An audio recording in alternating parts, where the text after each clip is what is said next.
শীতকাল এসে গেছে। এখন তো সবার একটা বেশ একটা পার্টি মোডে চলে যায়, পিকনিক মোডে চলে যায়।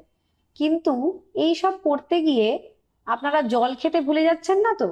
জল কিন্তু একটা মেজর রোল প্লে করে আমাদের স্বাস্থ্যের জন্য। তাই জলটা মনে করে করে খেতে হবে। আর অনেকেই আছে এমনি জল খেতে পারেন না, তো সে কারণে এই শীতকালে কিন্তু স্যুপের মজা নিতে পারেন, তার সাথে সাথে জলের পরিমাণটাও চলে গেল শরীরে।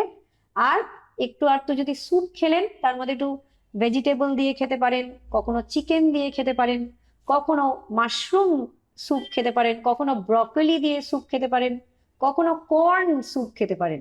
তো এইগুলো কিন্তু বাড়িতেই বানানো যায়, আমি কিন্তু প্যাকেট স্যুপগুলোর কথা বলছি না। প্রেসার কুকারে হালকা একটু নুন গোলমরিচ, একটু সবজি, কখনো মাশরুম, কখনো কর্ন, কখনো চিকেন দিয়ে যদি হালকা স্যুপ খেতে পারেন রোজ মনে করে করে, তাহলে কিন্তু জলের পরিমাণটা সুন্দরভাবে চলে গেল। আর নয়তো আপনারা যে কোনো ফ্রুট জুসও খেতে পারেন, যেটাও আপনাদের শরীরের জন্য ভালো, আবার জলের পরিমাণটাও চলে গেল। তো এভাবে আপনারা রেগুলার যদি সাজিয়ে নিতে পারেন দিনে, আর মনে করে করে একটু জল খান, তাহলে কিন্তু বেশ ভালো লাগবে আর ডিহাইড্রেশনও হবে না। ভালো থাকবেন।